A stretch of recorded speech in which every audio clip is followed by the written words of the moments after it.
Hey there again. Told you I'd be right back. Well, not exactly right back, but pretty close to right back.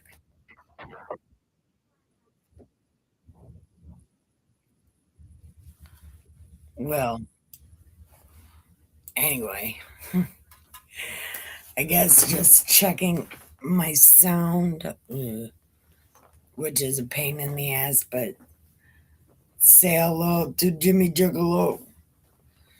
Ow. Well, yeah, we'll stay like this so you can see my dear Jimmy. He's so beautiful. We start a new book today. How amazing is that? Start a new book.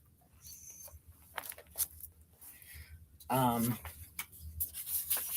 oh, and I labeled my video wrong. Like the one from a second ago.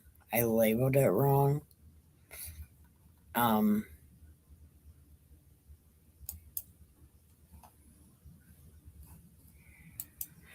but anyway, I labeled the other video wrong.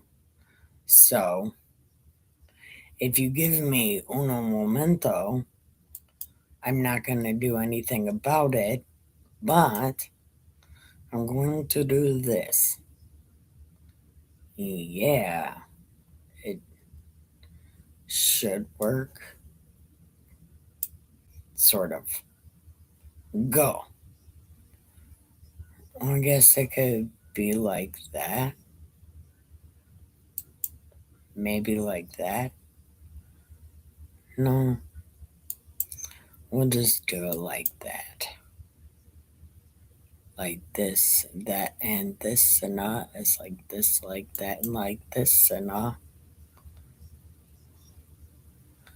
Okay, well, I'm not going to be able to see it that way. So we'll just do it that way and hope for the best, right?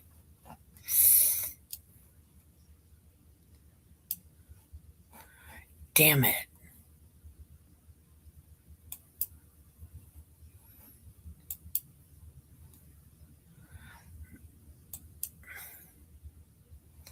Okay, we'll do it like this.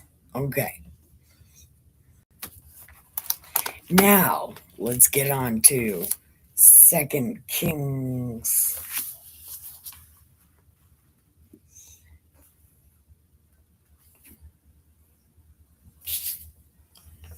Do we finish? Yep. Okay. Now, Moab rebelled against Israel after the death of Ahab. Now, Ahaziah fell through the lattice of his upper room in Samaria and was injured. So he went to them and said, Go inquire of Beelzebub, the god of Ekron, whether I shall recover or not. But the angel but the angel of the Lord said to Elijah, Go meet the messengers of um, Ahaziah and say, is it because there is no God in Israel that you are going to inquire of the God of Ekron? Now, therefore, God said, You will not come down from the bed to which you have gone up, but you will surely die. And Elijah departed. And when the messengers returned to him, he said, Why have you come back? And they said, A man came to meet us and said, Go back and tell him he's about to die. Then he said, What man was this? And they were like, A hairy man wearing a leather diaper. And he said, Oh, that's Elijah. Then the king sent to him a captain of 50 with 50 men. So he went up to him, and there he was, sitting on top of a hill. And he was like, "Man of God." And Elijah said, "If I am a man of God, then fire come down and kill you all." And then a fire came down and consumed him and his men. Then another 50 came. And Elijah was like, "Why do you keep calling? If I'm the man of God, then fire." So fire.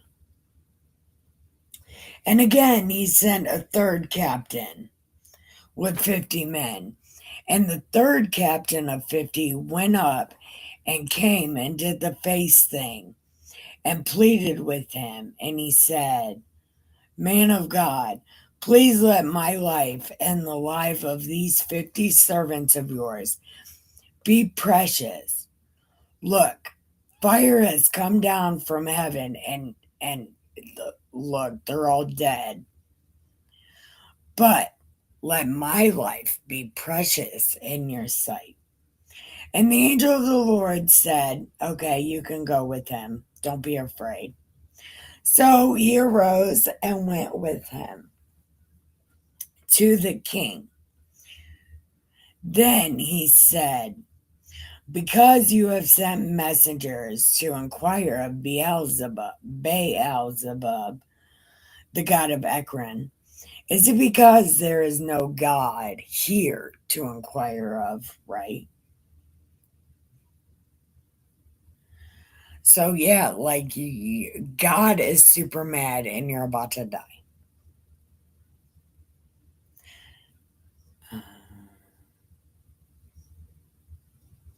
So as I had died, according to Elijah, because he had no son, Joram became king in his place. In the second year of Jehoram, which because there was no in the second year of Jehoram. Now everything else they are written in the book of Chronicles. So wait, Hezekiah died, and because he had no son, Jehoram became king in his place in the second year of Jehoram. Oh, so the king of Judah became the king of Israel because the king of Israel had no son. Okay.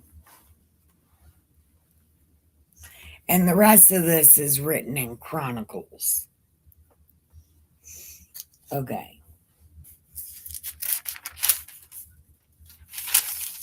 Okay. I haven't taken my medicine yet, and Dustin hasn't got out of work yet. Let's find out.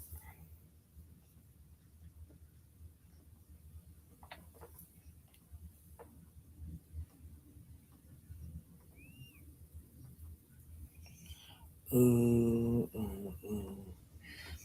Checking the GPS. I'm checking the GPS.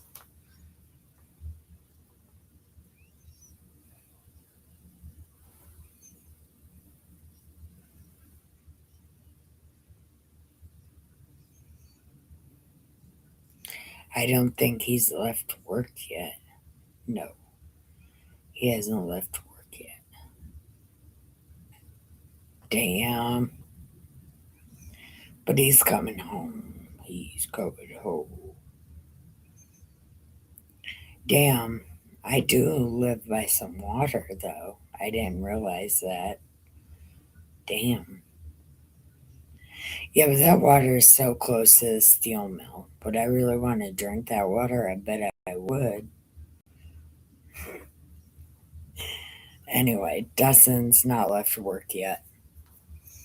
He's still in work, playing around. Actually, Dustin's not the type of person who plays around at work. He hates people that play around at work. Like they bother him. They bother his soul.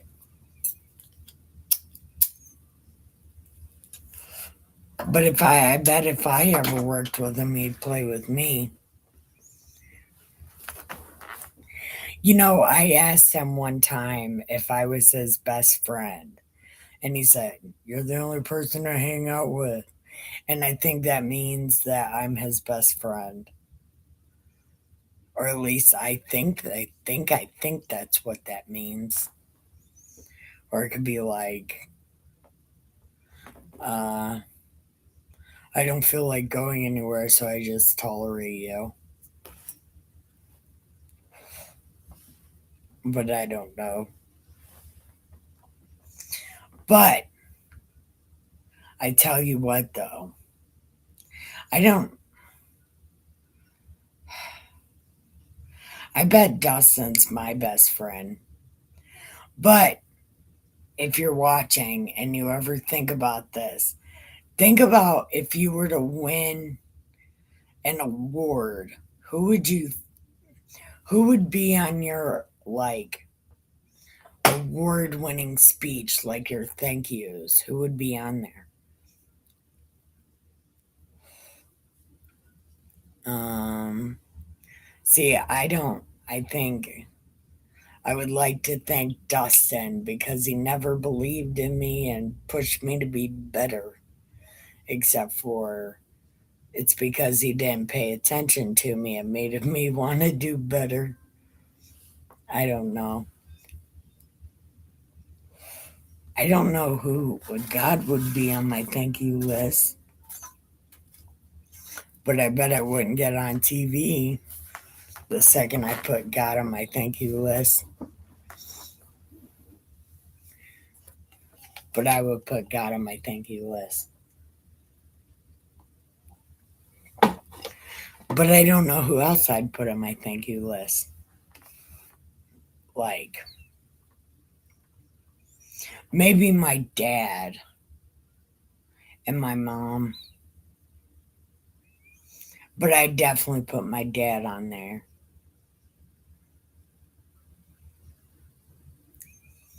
I think I would put Dustin on there out of loyalty. You're my significant other. Thank you. Thank you for being my significant other. That's fucking wild. And I forgot to turn on music again because I'm so smart.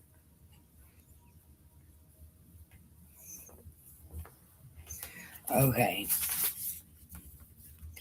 Chapter 2 of Second Kings. And it came to pass when the Lord was about to take up Elijah into heaven by a whirlwind. And a lot of people are like, Elijah went to heaven alive. I don't think he did. Because whirlwinds kill you, first off. Have you ever tried to survive a tornado? Nobody can survive a tornado because it's a vacuum.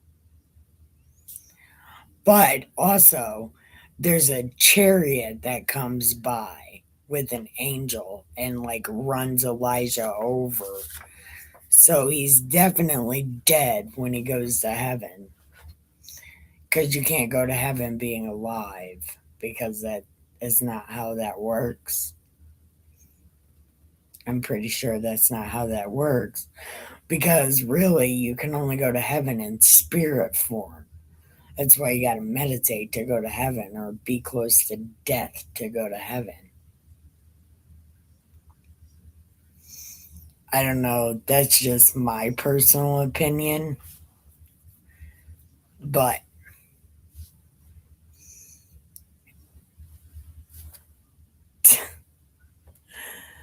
I I don't know. I'm pretty sure Elijah was dead when he went to heaven. But there's a lot of people that are like, he's alive. He lives. Yeah, but that's not how tornadoes or getting run over works. But okay. So he was going to be taken up by a whirlwind. That Elijah went with Elisha from Gilgal. Then Elijah said to Elisha, "Stay here, for the Lord has sent me to Bethel." But Elisha said, "Nope, nope, I'm going with you." Now, the sons of the prophets who were at Bethel came to Elisha and was like, "Do you know your guy's about to die?" And Elisha's like, "Of course I do, idiots." Then Elijah said to him, "Elisha, stay here because I got to go to Jericho." And Elisha was like, "Nope, not happening, dude." So they came to Jericho. Now, the sons of the prophets came to Elisha, was like, "You know he's about to die, right?" And Elisha's like, "I know, shut up, stupid. I'm a prophet too, remember?"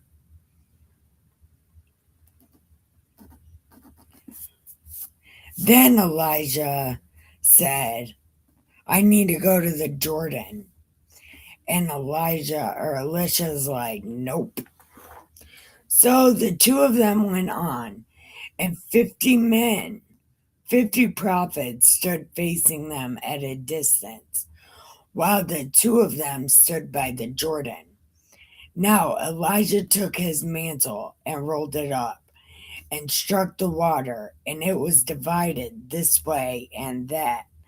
So the two of them crossed over on dry ground. So it was when they crossed over that Elijah said to Elisha, "Okay, what can I do for you before I have to leave?" And Elisha said, "Let a double portion of your spirit come to me." So he said, "You have asked a hard thing. Nonetheless, if you see me when I am taken from you, it shall be so for you. But if not, it shall not be so." And it happened as they continued on and talked that suddenly a chariot of fire appeared with horses and fire and separated the two of them. And Elijah went up by a whirlwind into heaven. So it knocked out Elijah, and then a tornado came, and then he was in heaven. And Elisha saw it, and he cried out, my father, the chariot of Israel and its horsemen." So he saw him no more, and took hold of his own clothes, and got naked. And he took up the mantle of Elijah that had fallen from him, went back and stood by the bank of the Jordan. Then he took the mantle that had fallen from him and struck the water and said, "Where is the Lord God of Elijah?" And when he struck the water, it was divided, and Elisha crossed over. Now, when the prophets who were from Jericho saw him, they said, "The spirit of Elijah rests on Elisha." And they came to meet him and did the face thing. Then they said, "Look, there are 50 strong men with your servants. Let them go search for your master, lest the Spirit of the Lord has taken him up and cast him upon some mountain or valley." And he said, "No." But when they urged him, he was like, "Oh, whatever, okay."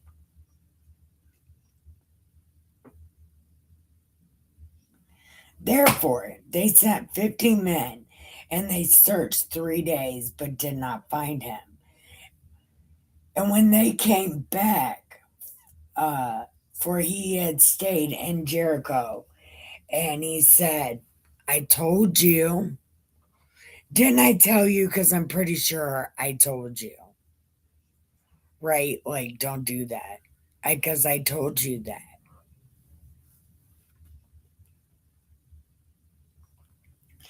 Then the men of the city said to him, please notice the situation of this city is pleasant, as my Lord sees. But the water is bad and the ground barren. And he said, bring me a new bowl and pour salt in it. So they brought it to him and put salt in it. And when he cast out to the source of water and cast in the salt and said, I have healed that God, thus says God, I have healed this water. From it there it shall be no more death or barrenness. So the water remains healed to this day, according to the word of Elisha. Then he went up from there to Bethel. And as he was going up the road, some youths came. Some youths came from the city and mocked him. They were calling him bald. They were calling him names. And then he's like, some bears need to eat these kids. So some bears came and ate those kids. Then he went from there to Mount Carmel, and from there he returned to Samaria.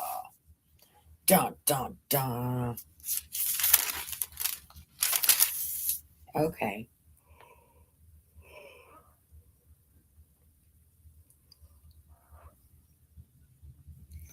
Let's see where Dustin is. Because we're in between chapters, so we can look and see where Dustin is.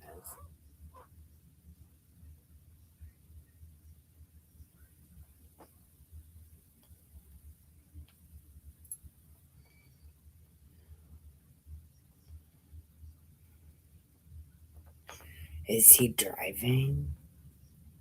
No. Maybe? No. He's not driving. Not yet. Maybe he's getting ready to be driving. I don't know. But,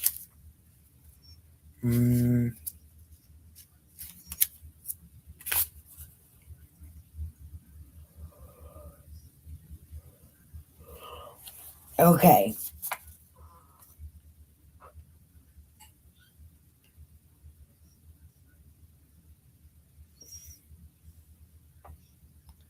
What? Wait a minute.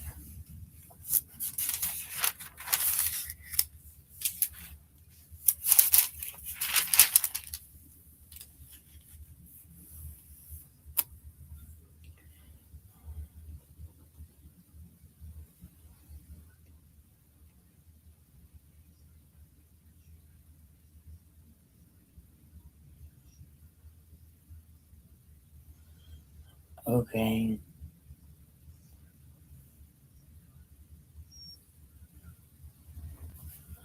Okay.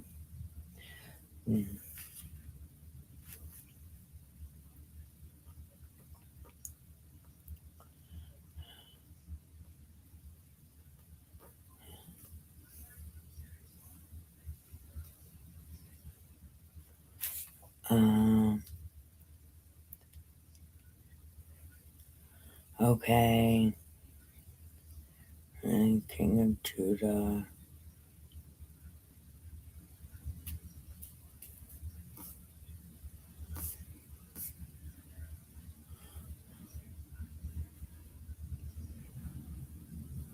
Okay. Then Jehoram, his son, reigned. Then Azariah, the son of Ahab, became king of Israel. And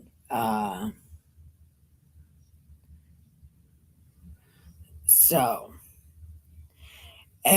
Ahaziah died, right? And then he had no son, right? And then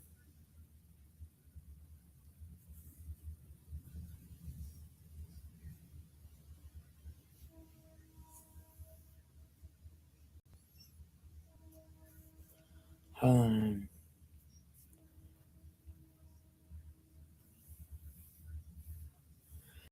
okay, and he died.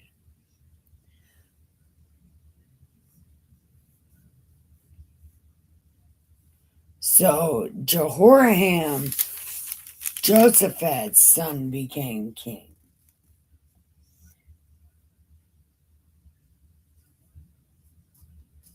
But Joram, the son of Ahab, Joram's not the son of Ahab.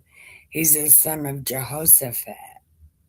See, that's why people get confused about this shit. Because Joram is Jehoshaphat's son.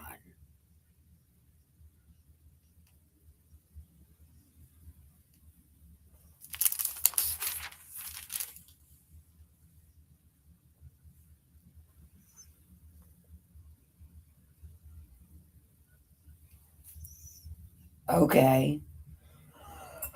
So maybe not.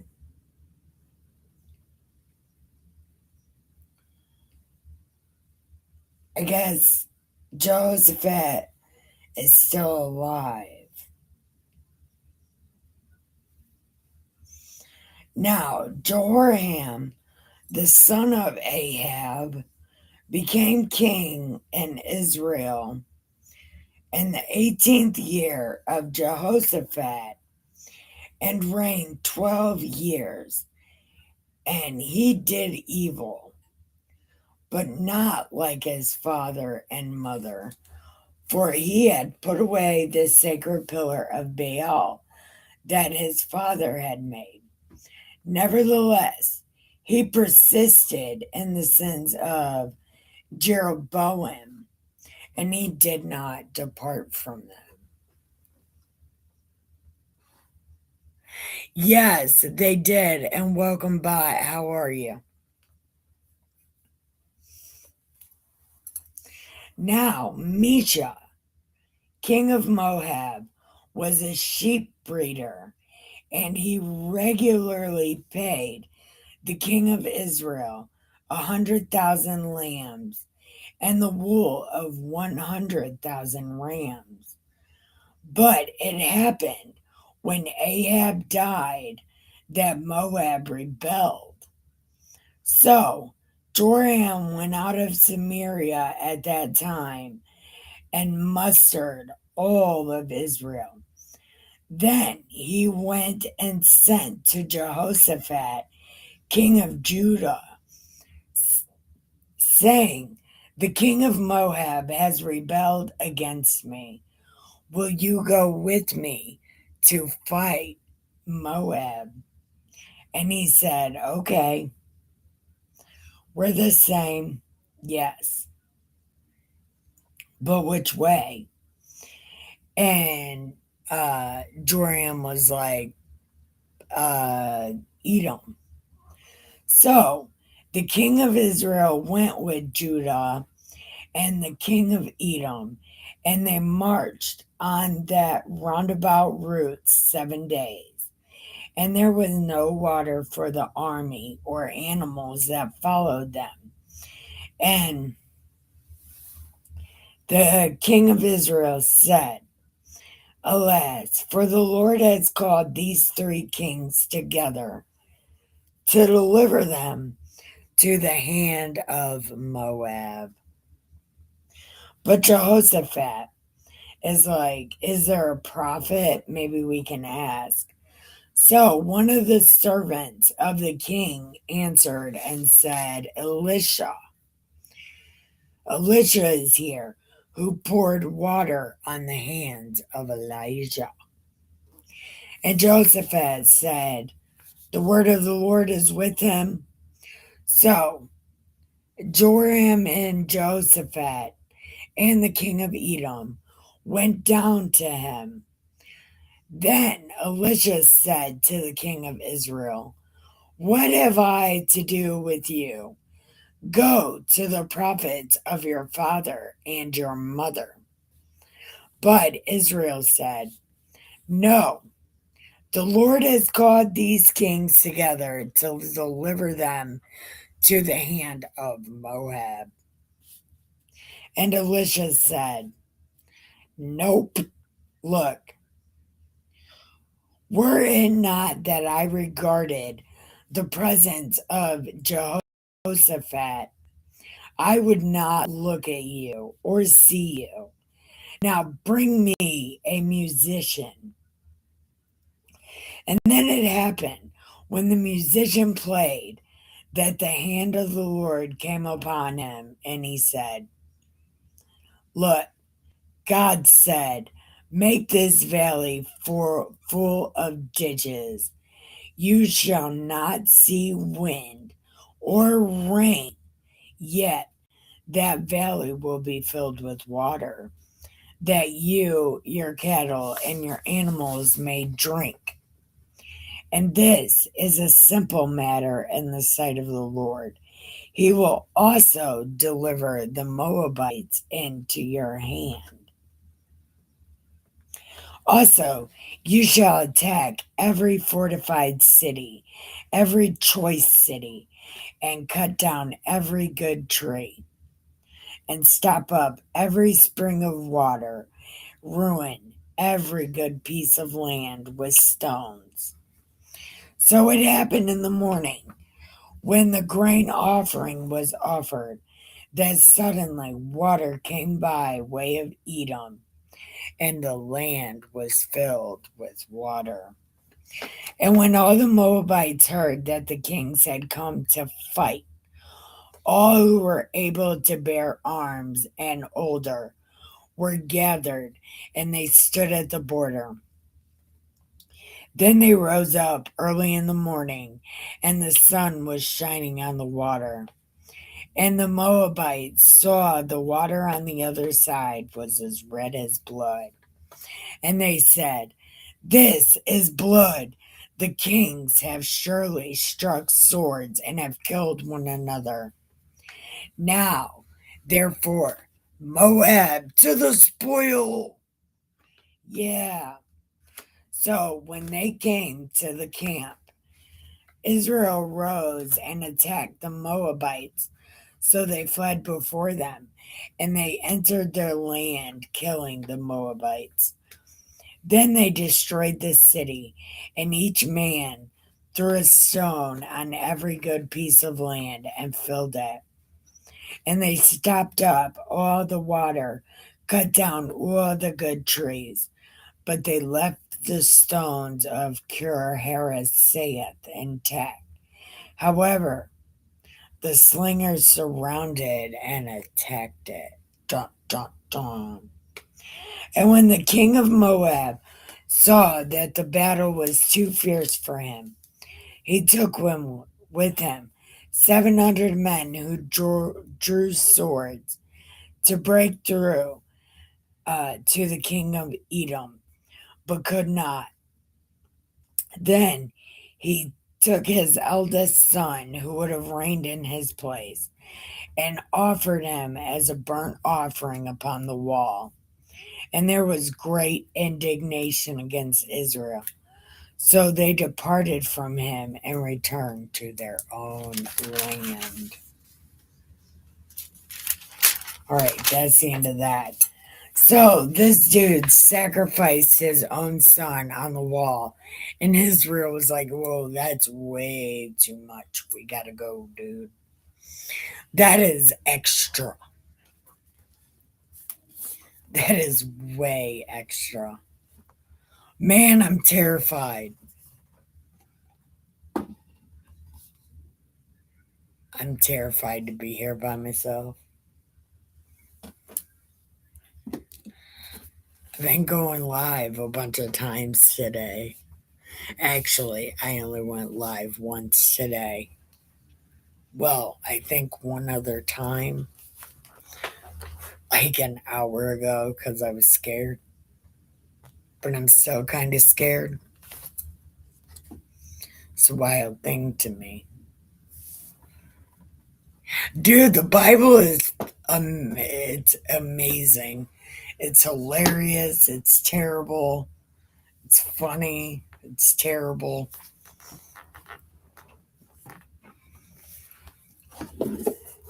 It just takes you all over the spectrum of emotions. But it kind of it leaves you laughing a lot more than crying. So that's cool.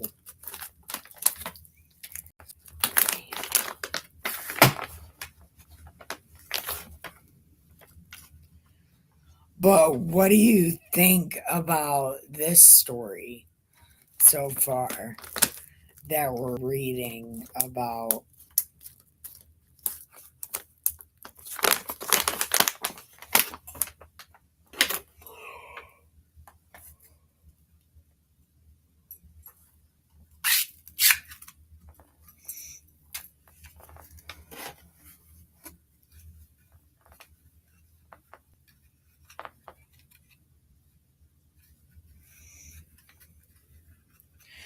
I just think it's funny how these prophets talk to kings because Elisha told the king of Israel, look, if you weren't here with this guy, I wouldn't even pay attention to you. It's like, yeah, but he's the king, though. What do you mean? But he's like, I wouldn't have answered you at all. Yeah, but he's the king, though.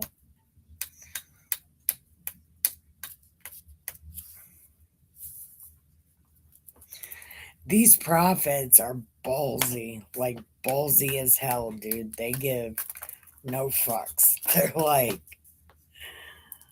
I do not care about you or who you are or what you do.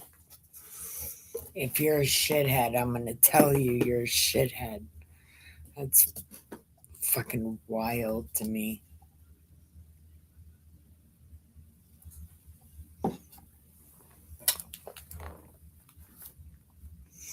Let's see how far away Dustin is.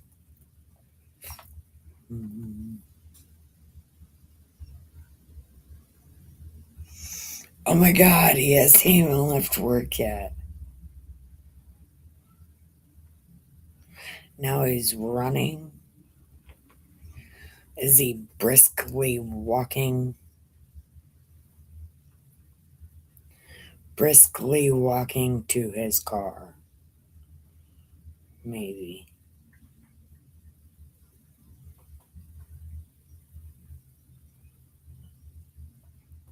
I think there's a cat at my door. And Dustin hasn't left work yet. Damn it, that's so sad.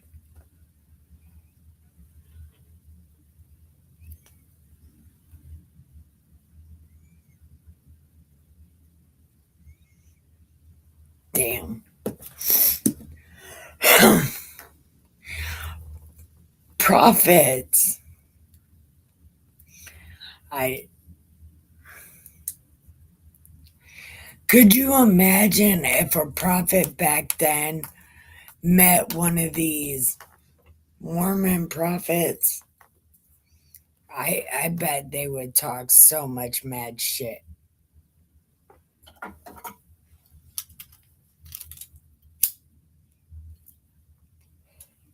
They would probably the prophets from back then would have treated these prophets, they call themselves Mormons now, who they would probably treat them just like they treated those guys, like the fake prophets and shit.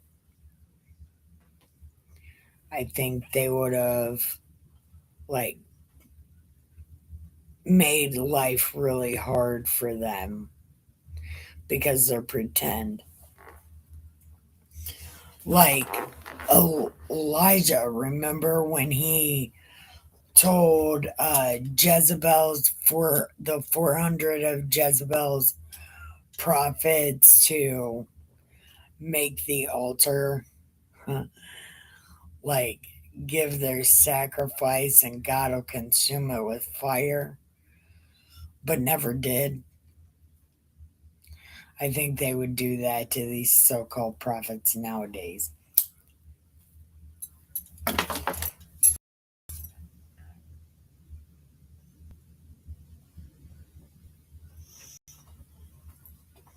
He still hasn't left work yet. Oh my god.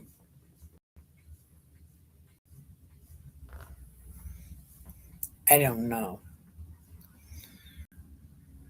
Damn. In the words of Ron Simmons, damn. It's kind of how I'm feeling right now. Back then,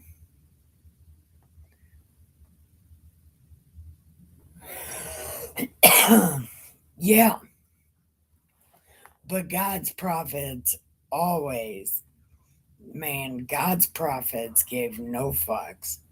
They talk shit to anybody.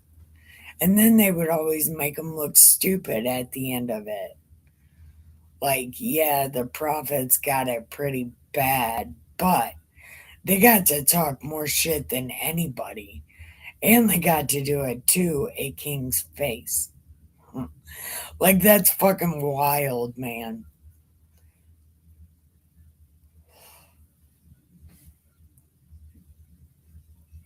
Like, and it started with Moses and Aaron talking shit to Pharaoh, like, constantly. They could just walk up on Pharaoh and just be like, hey, you with the face. Just, they didn't have like protection with them or something. Or even though Moses was supposed to be, you know, wanted and whatnot because of what he did to the other Egyptians, he could still walk into the castle like he's royalty still. Like, didn't people want him to die? Like his grandfather, the step grandfather.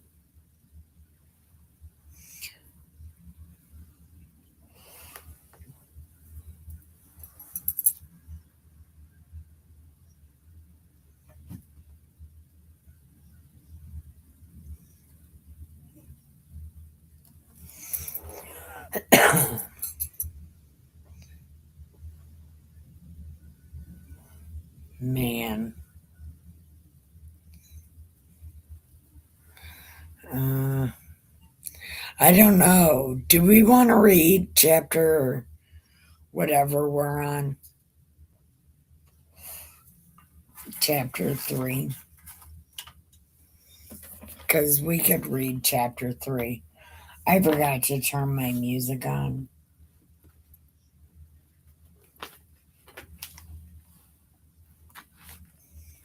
Oh, it would be chapter 4.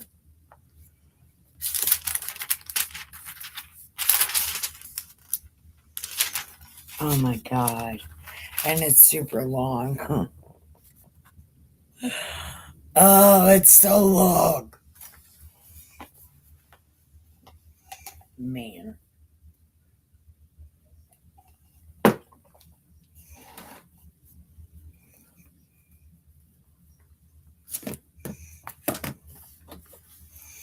Who's your favorite prophet, Bot?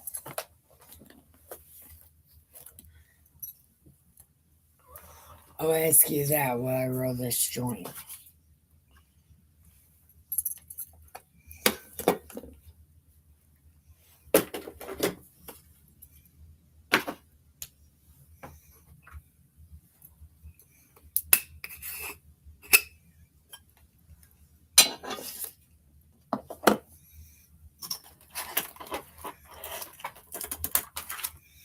Do you have a favorite prophet?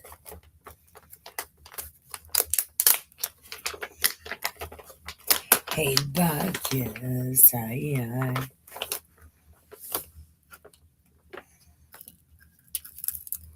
My favorite prophet is Samuel.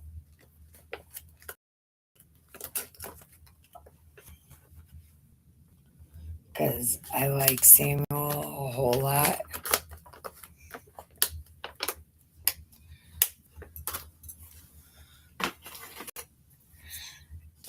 Even though, well, actually, I think that's why I like him. Because he was so sensitive. Like, even though, like, he knew what he had to do and he did it, even though it hurt his feelings. But then, like, he told Saul all about himself. Yeah, he sure did.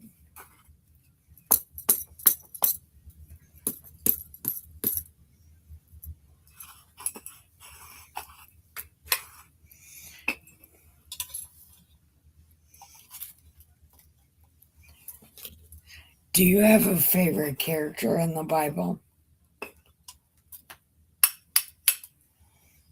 I have a favorite character, but not for the reason he's other people's favorite characters. My favorite character is David because he brings God out of his shell. Or maybe God brings David out of his shell. Something happens and God becomes fun. And nobody ever has fun with God like that. Like David gave God a striptease. He sure did, right on his suitcase chair. Yep. And then Micah got pissed. Like, what about my man meat? Or what about your man meat? And David was like, my man meat is awesome. And she's like, but you're showing it to everybody. And he's like, yeah, that's because it's awesome. And she's like, no, it's not. Put your clothes on. But he's like, but it's for God. I'm naked because God. And she's like, you're also really gross. And he's like, I'll be even more gross.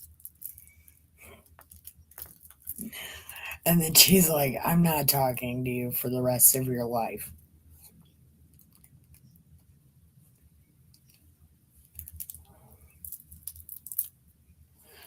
But David gets her back for that, though.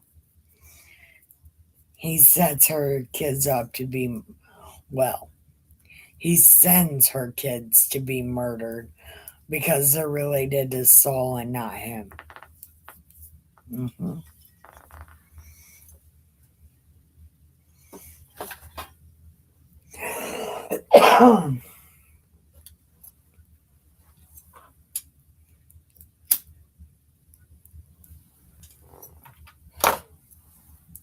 There's another story. Hold on. There's another story that I like in this book.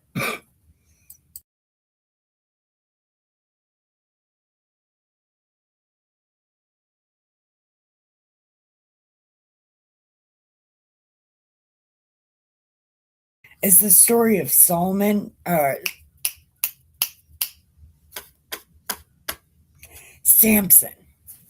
The story of Samson. And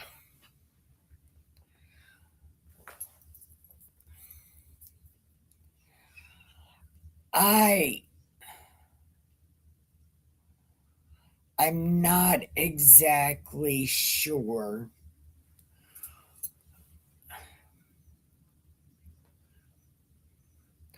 And I'm not exactly sure why I even like that story to begin with because it pisses me off because it's like, how many times do you need to be that stupid? But that many times he was that stupid. And then, like, I don't know. But, like, maybe it's like, it's a story that I like because it's kind of unbelievable, but then, like, when you read Das Bible, it's kind of like, yeah, that might be believable. What? Hold on, my cat wants out.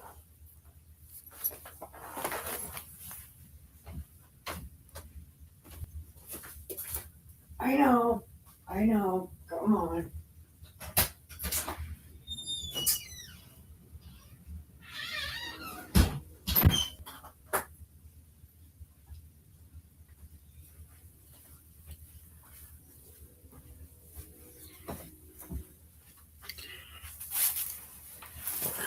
I didn't do my dishes again. Dustin's gonna be so mad at me.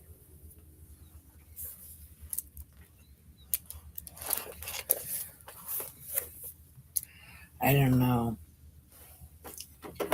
Yes, I do know Dustin's gonna be so mad at me.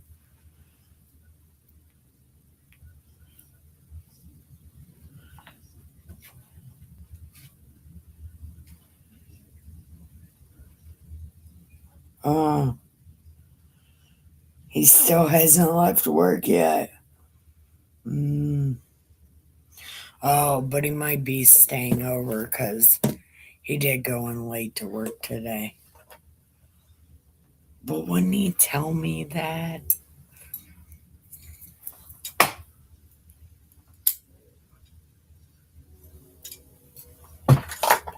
I don't know.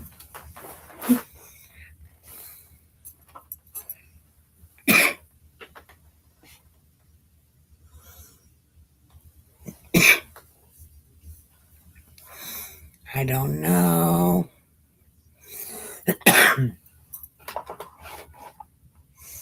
But I guess maybe I could get my dishes done.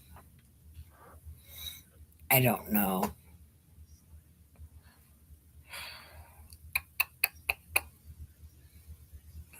Well, I do know I need to get my dishes done.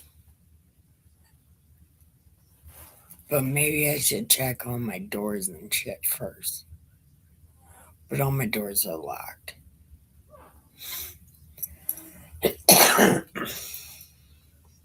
I don't know. I'm terrified. I don't want to get off this live stream.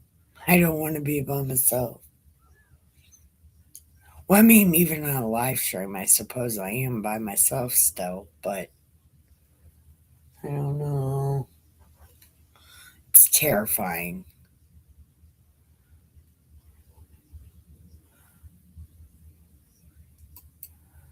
It's actually highly terrifying to be here by myself.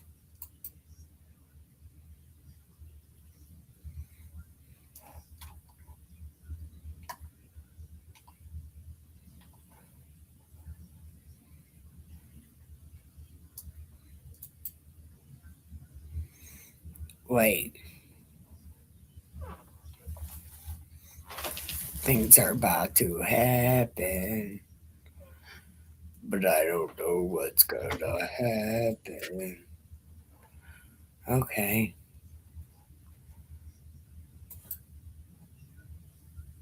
where am I at? Okay,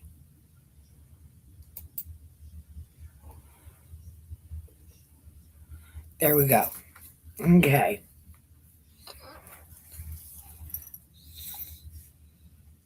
I guess there's not that many dishes.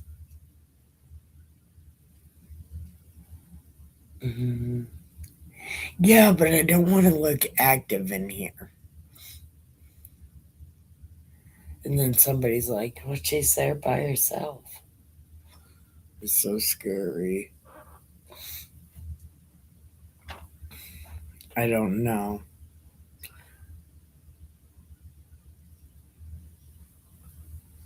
Uh,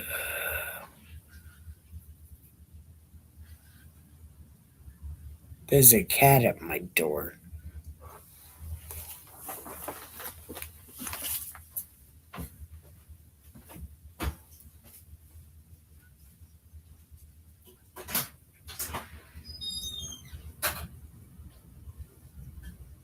Rose! Willow! Maynard!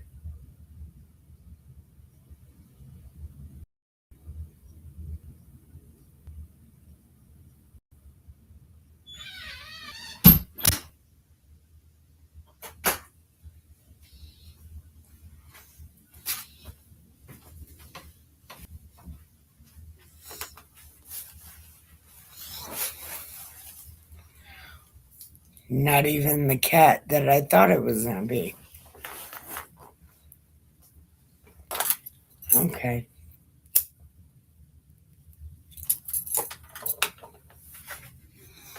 Okay. I guess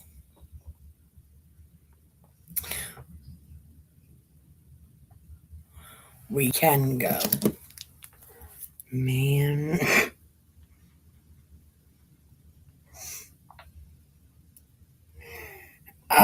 Still hasn't left work.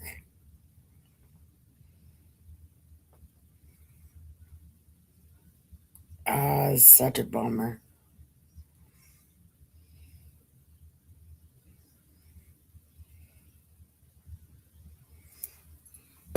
Man.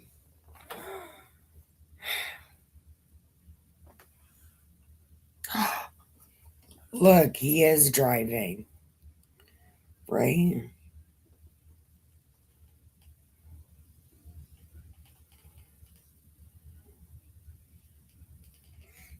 I don't know if it says he's walking. Where are you walking to? Walking near. So no, you should be driving. Driving near my house.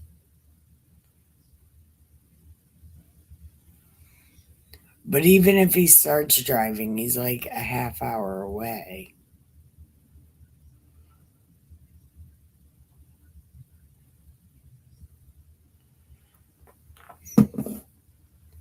Man, oh, this is infuriating.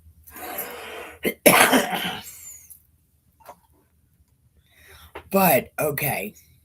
I don't know. I don't know. This is so terrifying.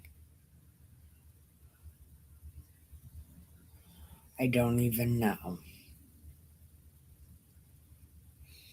Oh, I don't know. Damn it. It said he quit moving. Still near work. Still at work. This man. It will be abusive.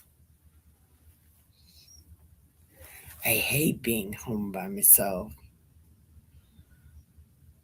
And it's not that I don't mind my own company. I love my own company better than anybody else. But I also don't like being alone, especially in a house this big. Like maybe if it was a smaller house, I'd probably be just as scared. Oh, he's driving. Yeah, he's driving. Which way is he going? He's coming this way. Yep, he's got to go through like 4 towns.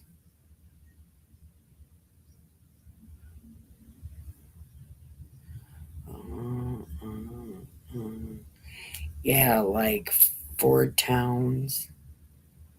Man.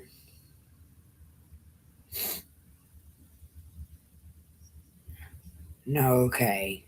Only 2 towns. Okay, 2 towns. And he's like, hold on, we'll see how far he is from me.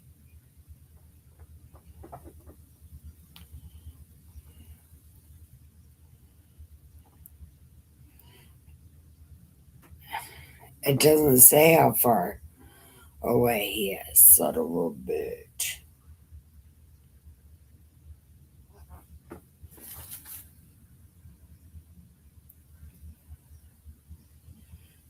Damn it.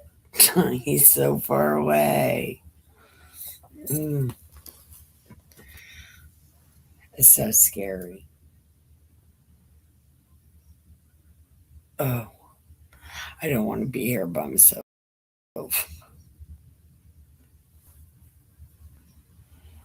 I guess it really doesn't matter if I'm here by myself or not. Well, yes, it does. Because it's much better when I'm not here by myself.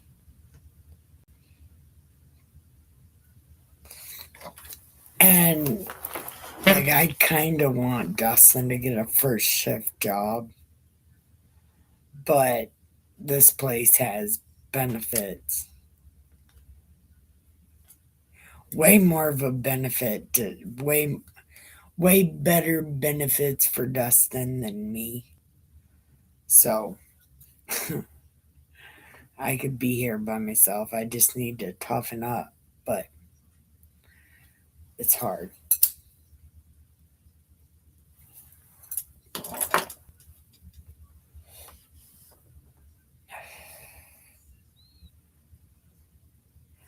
And my cats are outside.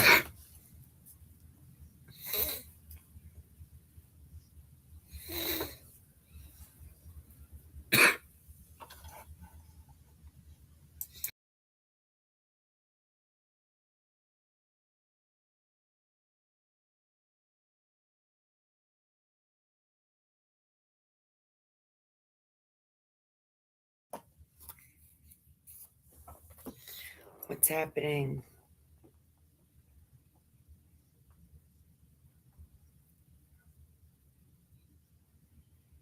Okay.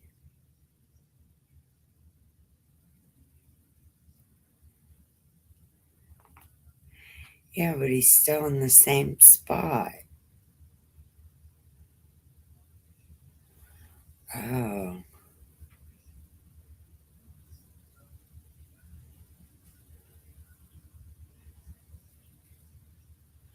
damn, he's going a new way today. Actually, it's kind of a lot of a shorter way. It is a shorter way. Has to cut his time by like 10 minutes.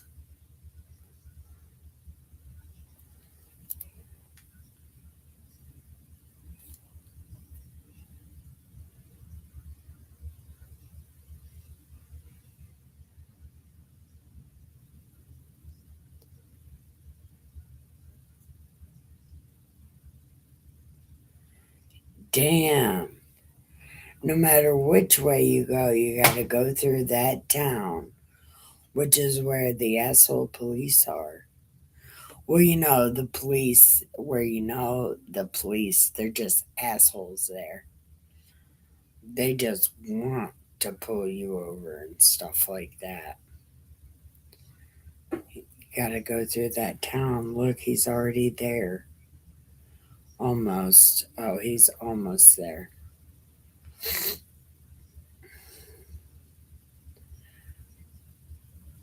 crazy.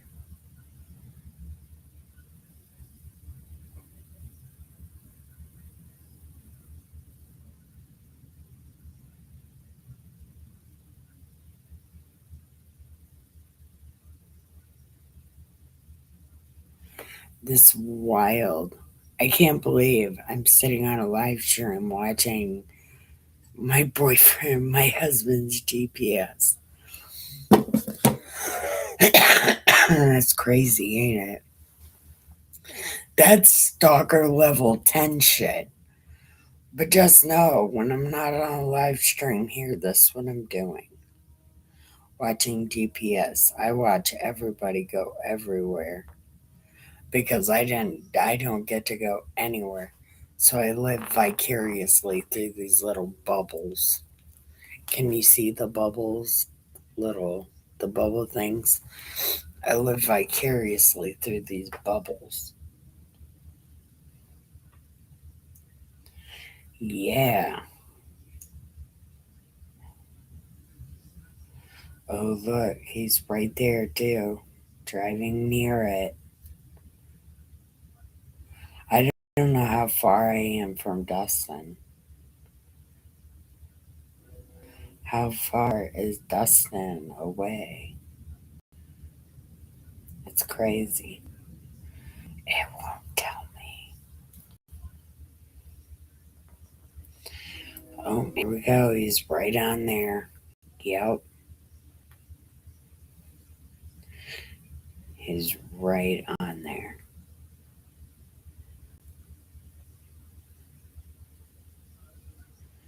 Yep. Damn. This is so nerve wracking.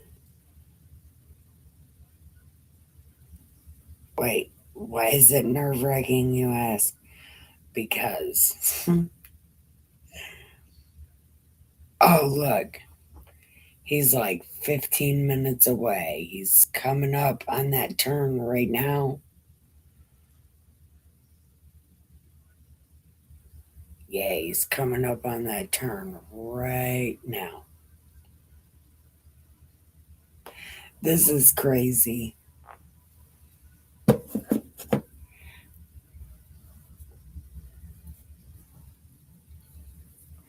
I don't know. But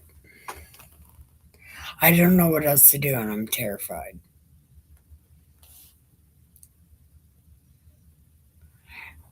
And as now I'm terrified because I'm home by myself and it's a dark time. And I know Dustin's on his way home, and I'm anticipating it because I won't be here by myself anymore. But I didn't do the dishes. I kind of didn't do anything but sit here and watch wrestling, which is what I did. And I can't wait till tomorrow because, well, tomorrow at 7 p.m., it's going to be some more JCW. It's going to be such a good time. Yep. And I have ice cream. I sure do. It's like almond joy ice cream. It tastes like chocolate covered sun tanning lotion. Look, look, there he is. He's almost right here. Driving near Avenue. Driving near Avenue. Yeah. He's going right through the middle of that town. Yeah. But I don't think. Look, me and Dustin were profiled once. We sure were. Because, I always look like I'm about to be on some drugs. And Dustin does not look like he's about to be on some drugs. So the police officers saw me. I got a big baggy hoodie on. I got my baseball cap on. I look like I'm up to no good. Really, I was about to have a seizure. But they pulled us over because they thought I was one of those lot lizards. Because I look a hot mess all the time. There's a cat at my door.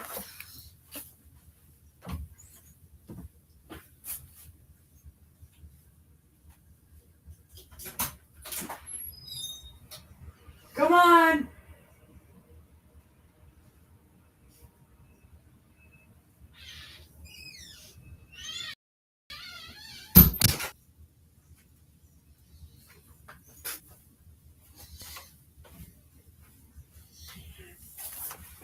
Anyway, they thought I was one of those girls. So they pulled us over. Turns out I was about to have a seizure and I looked bad. But I looked real extra bad because I was about to have a seizure. We had a good time. Look, he's almost here. Yeah, well, actually, he's not even close to here. But he's coming this way. He's coming this way. Yeah. I don't know. It's kind of exciting, but not really. Because I'm literally just watching a bubble. And I can't wait to tell him we literally followed him on a live stream. He's he's gonna ask me what the fuck is wrong with me. But I don't know what the fuck is wrong with me. But I know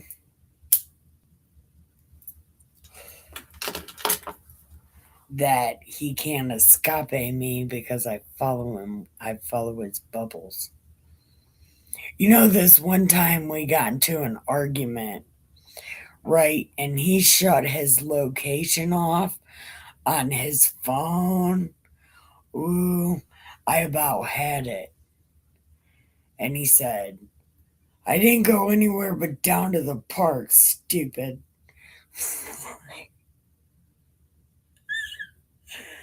I was like, well, don't turn your location off. He said, I didn't want you to know where the fuck I was.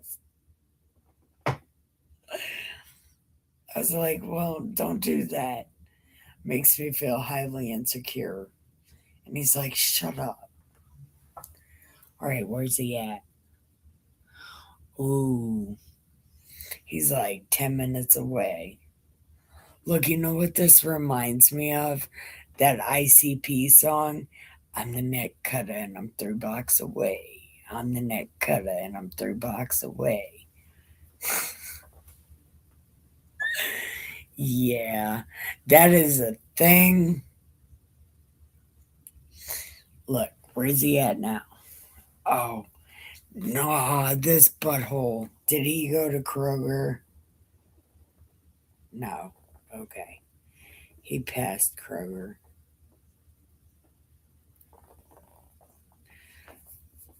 I'm the neck cutter and I'm 1 block away.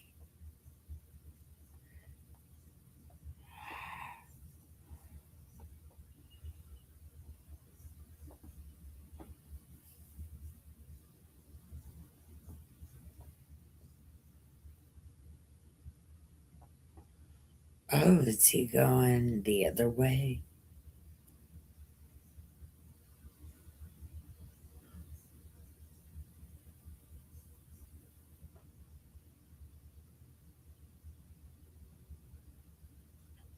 I think Kroger's is on the other side.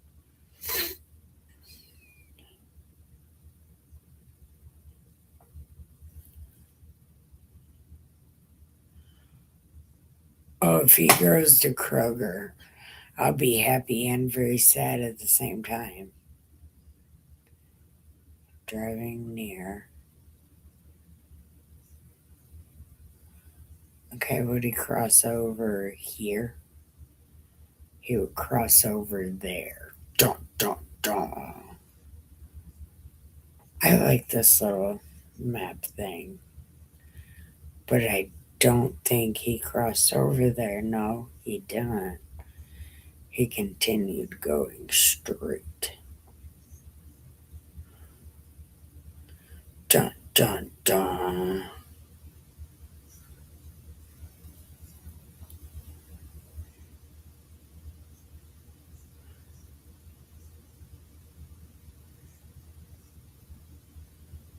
Ooh. And then I cut it and I'm 1 block away. He would turn right there. Is he going to turn right there? Mm, maybe, because wouldn't that be Roosevelt? Yeah, he did turn. Yeah. Anyway, he's about to be here. Thank you for hanging out with me. Okay, I'm gonna go do a little of something. I'll see y'all. Thank you for hanging out with me. I love you. Now it's time to give the pillows some head, the sheets some ass, and have the sweetest dreams ever. Love you so much. Good night.